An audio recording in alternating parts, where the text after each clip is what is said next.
오늘 말씀은 절망의 상황에서 회복되었다 하는 회복의 말씀입니다. 어떻게 절망의 상황에서 회복될 수 있었을까요? 누가 회복시켜 주신 것일까요?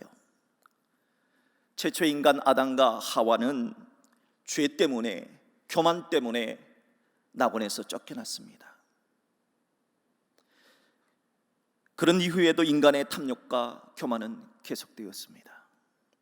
결국 하나님은 노아의 방주 안에 있는 살아있는 존재들을 제외한 모든 살아있는 것들을 물로 심판하셨습니다. 궁창의 물로, 땅의 물로, 땅 아래 지하의 물로 심판하셨습니다.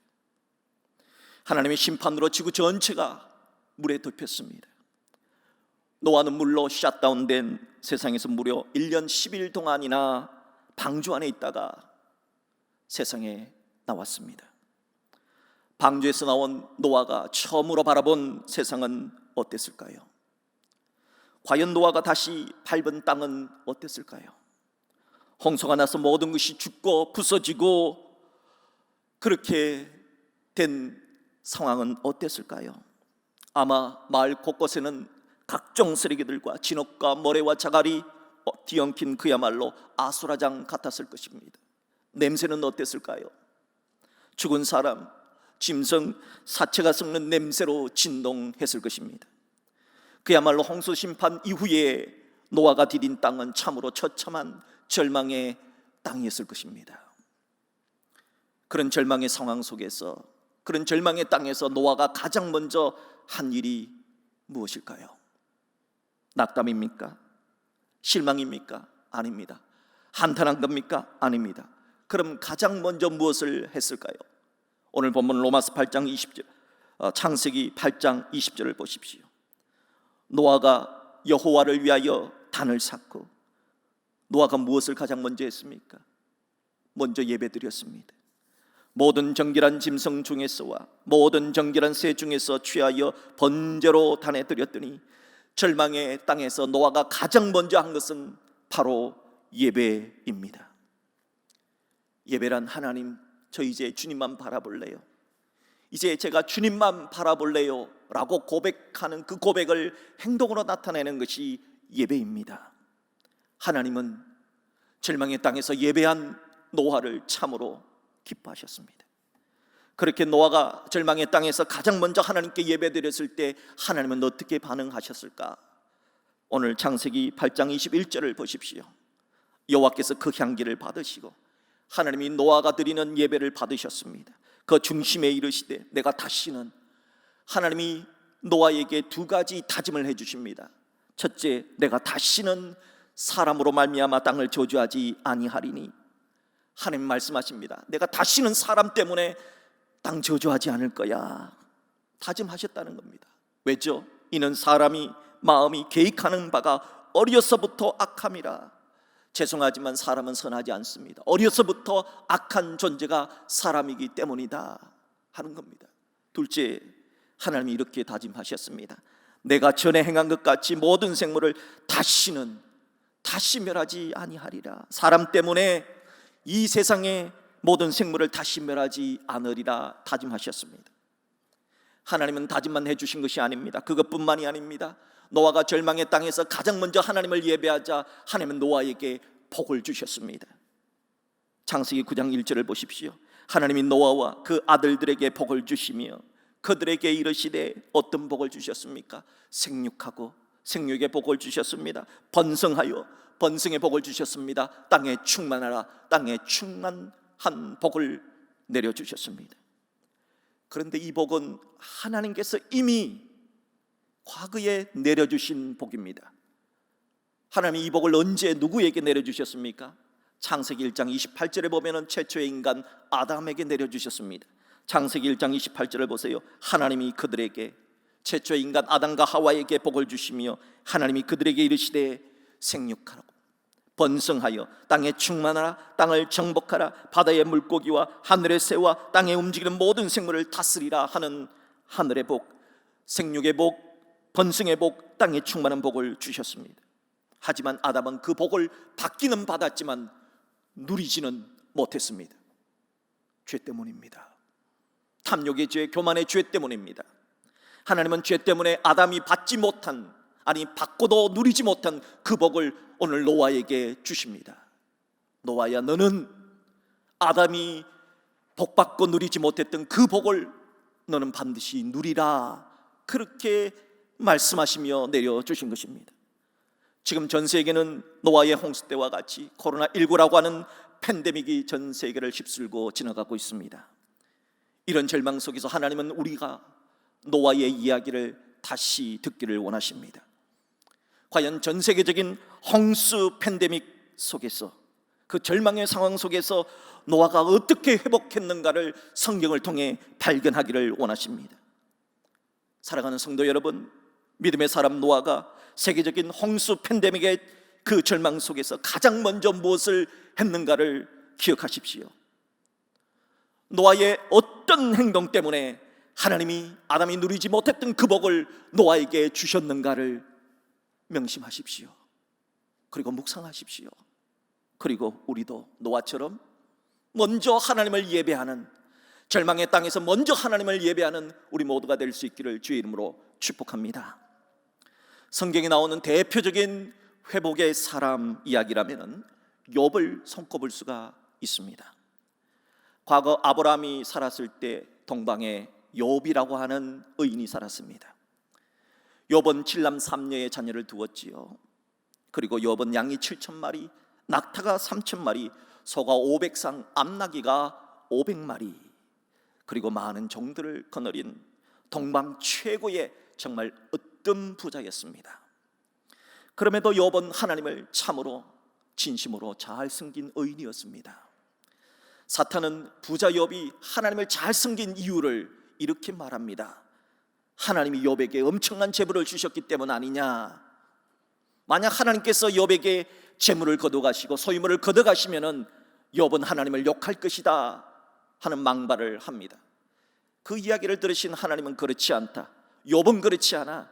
욥은 재산이 없을지라도 소유물이 사라질지라도 하나님을 공경할 거야. 그러자 사탄이, 하나님 저랑 내기 하실래요? 저랑 내기 한번 하실래요? 욥이 진짜 그런지 한번 하실래요? 만약 하나님의 말씀대로 욥이 그렇다면 저한테 욥을 시험할 수 있는, 욥에게 고난을 줄 수 있는 그런 능력을 허락해 주십시오. 사탄이 욥을 공격하더라도 하나님은 가만히 계셔 주십시오. 하나님은 사탄의 말을 들어주셨습니다. 그리고 욥에게 고난을 허용해 주셨습니다. 그러자 사탄은 신이 나서 욥에게 고난을 퍼붓기 시작했습니다. 가장 먼저 스바의 도적대들을 보냈습니다. 도적대들이 쳐들어와서 욥의 재산을 빼앗아갔습니다. 뒤이어서 하늘에 번갯불이 내려쳤습니다. 번갯불로 불이 났습니다. 많은 재산이 불살라버렸습니다. 또한 갈대의 도적대들이 쳐들어와서 욥의 남은 재산을 다 강탈해 버렸습니다. 욥은 하루아침에 재산이 사라졌습니다. 절망입니다. 그것뿐만이 아닙니다. 갑자기 거센 바람이 불어와서 욥의 아들 딸들이 살고 있는 그 집을 무너뜨려 버렸습니다. 한날 한시에 욥의 사랑하는 아들 딸들이 다 죽음을 맞이했습니다. 욥은 정말 하늘이 무너지는 것 같은 절망을 맞이했습니다. 이 못된 사탄은 여기서 그치지 않았습니다. 욥의 몸에 암을 줬습니다. 악성 종양, 몸에 피부암이 생기게 했습니다. 욥은 얼마나 가려웠던지 깨진 기아장으로 피고름이 뚝뚝 떨어지면서 자기의 몸을 긁었습니다. 이런 절망 중에 절망 속에서 욥은 하나님을 원망하지 않습니다. 이런 모습을 본 욥의 아내는 차라리 하나님을 욕하고 죽어버리라며 집을 뛰쳐나갔습니다. 이제 욥을 둘러싸고 있는 삶의 모든 터전은 사탄에서 온 대로, 사탄의 말대로 절망의 상태가 되었습니다. 이렇게 절망의 홍수 속에 빠진 욥의 결말은 비참하게 끝이 났을까요? 그렇지 않습니다. 성경은 욥의 결말을 이렇게 기록하고 있습니다. 해피 엔딩으로 끝났다고. 자, 먼저 욥이 잃어버린 재산이 갑절로 회복되는 반절이 욥의 인생에게 있었습니다.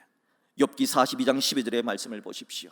여호와께서 욥의 말년에 욥에게 처음보다 더 복을 주시니 그가 양 14,000, 욥은 과거에 양이 7,000마리였습니다. 그런데 2배 갑절로 14,000마리가 되었습니다. 낙타 6,000과 욥은 과거에 낙타가 3,000마리였습니다. 그런데 6,000마리로 갑절로 늘어났습니다. 소청결이 암나기 1,000을 두었고, 욥은 과거에 소가 500상 그리고 암나기가 500마리였습니다. 그런데 소가 1,000상으로 암나기가 1,000마리로 갑절로 회복되는 물질의 반절이 일어나게 되었던 겁니다. 또한 욥이 잃어버린 7남 3녀 하나님께서 다시 회복해주는 반전이 일어났습니다. 욥기 42장 13절의 말씀입니다. 또 아들 7과 딸 3을 두었으며, 그것뿐만이 아닙니다. 욥은 140살까지 살며 아들 손자 4대를 보며 욥은 나이가 차서 죽는 복을 누리게 되었습니다. 욥기 42장 16절 17절을 보십시오. 그 후에 욥이 140년을 사며 아들과 손자 4대를 보았고 욥이 늙어 나이가 차서 죽었더라. 이게 어떻게 된 일일까요? 어떻게 모든 것을 다 잃어버리고 자신 몸에 암까지 걸려 정말 절망의 상황 속에 있었던 욥이 다시 모든 것을 회복할 수 있었을까요? 성경은 욥이 절망의 상황에서 해피엔딩의 역사를 이루게 된 이유를 2가지로 봅니다. 첫째는 하나님의 긍휼입니다. 둘째는 욥의 인내입니다. 야고보서 5장 11절의 말씀입니다. 보라, 인내하는 자를 우리가 복되다 하나니 너희가 욥의 인내를 들었고. 욥의 인내, 주께서 주신 결말을 보았거니와. 주님이 주신 결말입니다. 주는 가장 자비하시고 긍휼히 여기시는 이시니라. 욥은 내게 왜 이런 고난이 다가왔는지 알 수 없었지만 그래도 끝까지 참았다는 겁니다. 몰라도 끝까지 인내했다는 겁니다. 어떻게 욥이 이렇게 끝까지 참고 인내할 수가 있었을까요? 욥이 주님을 바라봤기 때문입니다. 주님은 나에게 복 주실 분이요, 주님은 나를 불쌍히 여겨주시는, 긍휼히 여겨주시는 하나님이다. 비록 내가 왜 고통당하는지 그 이유는 알지 못하지만 하나님은 나에게 반드시 복 주실 분이다 하는 사실을 믿고 주님을 바라보고 끝까지 인내할 수 있었다 하는 겁니다. 하나님은 그렇게 주님을 바라보고 인내했던 욥에게 갑절의 복을 주었고 그의 인생을 해피엔딩의 인생으로 만들어 주셨습니다. 사랑하는 성도 여러분, 우리들도 지금 이 시간 욥의 인내의 말씀을 들었고 주님께서 주신 결말의 말씀을 보았습니다. 그렇다면 주님이 우리에게 욥의 이야기를 통해서 무엇을 원하실까요?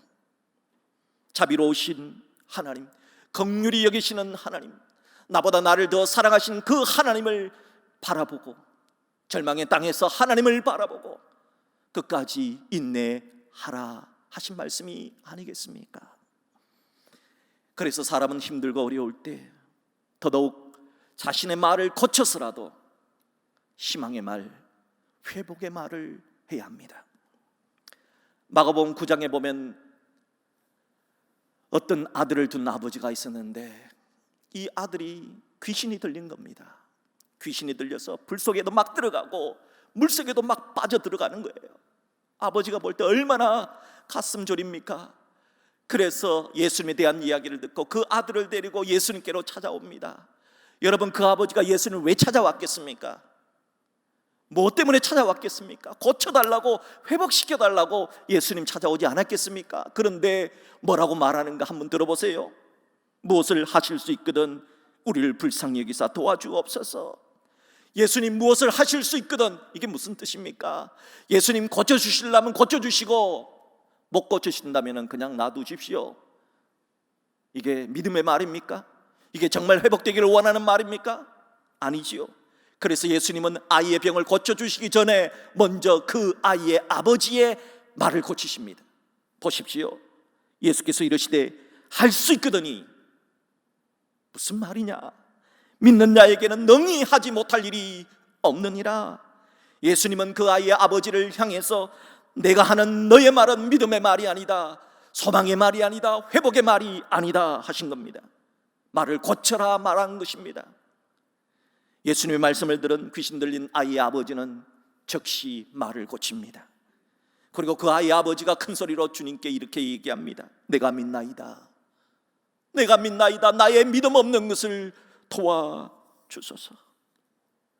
주님은 그렇게 아이의 아버지의 말을 회복의 말로, 믿음의 말로 고치신 다음에 그 아이의 병을 고쳐 주신 것입니다.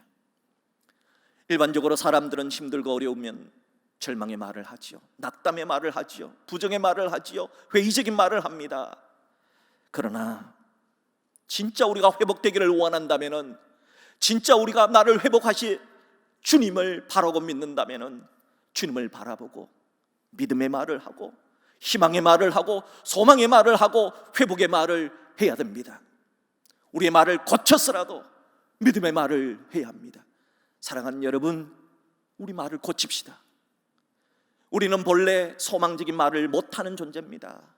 우리는 본래 회복의 말보다 낭망의 말을 많이 하는 존재입니다. 그러나 주님은 우리에게 우리의 말을 고치시기를 원합니다.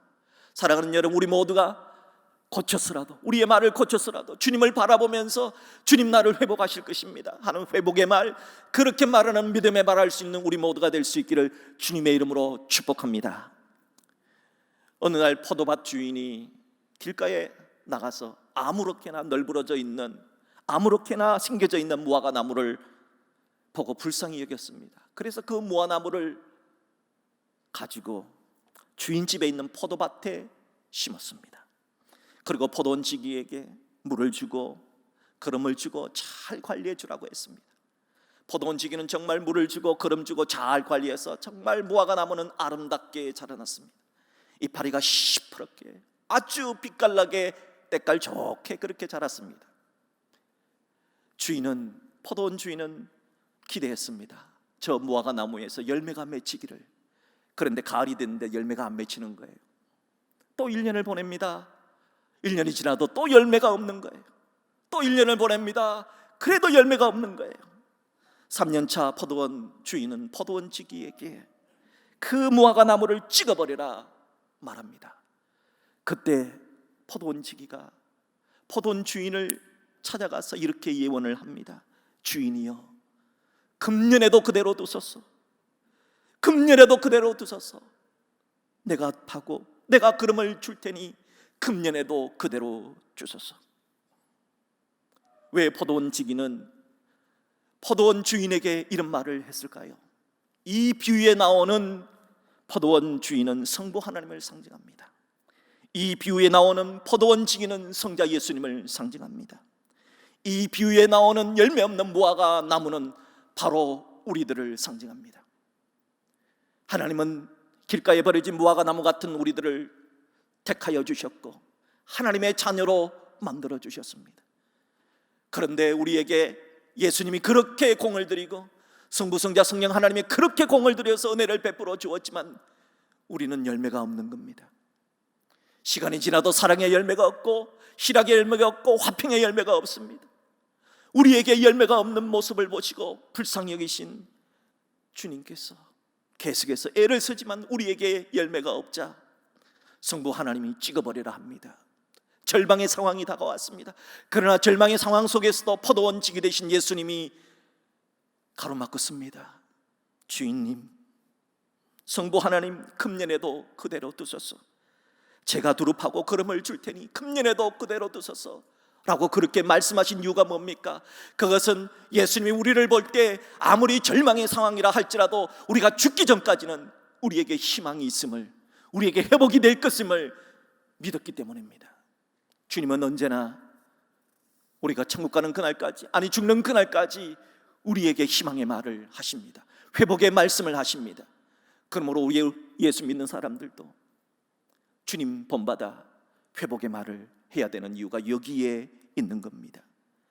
사랑하는 여러분, 힘들고 어려울 때 세상 모든 사람들처럼 힘들다고 어렵다고 그런 절망의 말을 할 것이 아니라 힘들고 어려워도 주님을 바라보고 회복의 말을 할 수 있는 우리 모두가 될 수 있기를 주의 이름으로 축복합니다. 지난달 12월 황태현 선교사님께서 선교 편지를 보냈는데 그 선교 편지에 이런 내용의 이야기가 있었습니다. 황태현 선교사가 굉장히 힘들고 어려웠을 때 어떤 목사님께서 황 선교사를 위로해 주시려고 자신의 경험담을 이야기했었는데 그 이야기를 선교복에 올린 거예요. 그 목사님이 한 번은 돈을 50만 원을 잃어버렸답니다. 여러분 혹시 돈 잃어보신 적이 있습니까? 얼마나 가슴이 아픕니까? 50만 원 찾으려고 다 뒤진 거예요. 옷도 뒤지고 자기가 찾아왔던 기억을 되살리며 지하철을 탔는지 그 지하철도 가보고 버스를 탔는지 길가에 가서 아무리 살펴봐도 없는 거예요. 없으니까 너무 절망을 한 거예요. 그런데 이 목사님을 어느 장로님이 찾아왔답니다. 장로님이 찾아와서 목사님에게 얘기하는 겁니다. 목사님, 저 너무 속상해요. 왜죠? 300만 원 잃어버렸어요. 자기는 50만 원 잃었는데 장로님이 300만 원 잃었다는 거예요. 얼마나 불쌍합니까? 그런데 이상하게 내 마음속에, 목사의 마음속에 어떤 마음이 드느냐, 위로가 되더라는 거예요. 그래서 자기도 깜짝 놀랐다는 겁니다. 이 도대체 목사가 이렇게 하면 되나? 그 장로님을 위로하고 보냈지만은 회개의 기도를 했습니다. 하나님, 목사가 어떻게 자기보다 더 힘든 사람 보고 위로하고 격려하고 해야 되는데 그것 보고 위로를 받는, 도대체 내 마음이 왜 이랬습니까? 기도하는 중에 하나님이 큰 깨달음을 주신 겁니다. 뭐라고 말하느냐? 주님을 바라봐라. 사람은 자기보다 힘든 사람 바라보고 위로를 받는 이상한 존재란 걸 널 알아야 된다. 그래서 주님을 바라봐.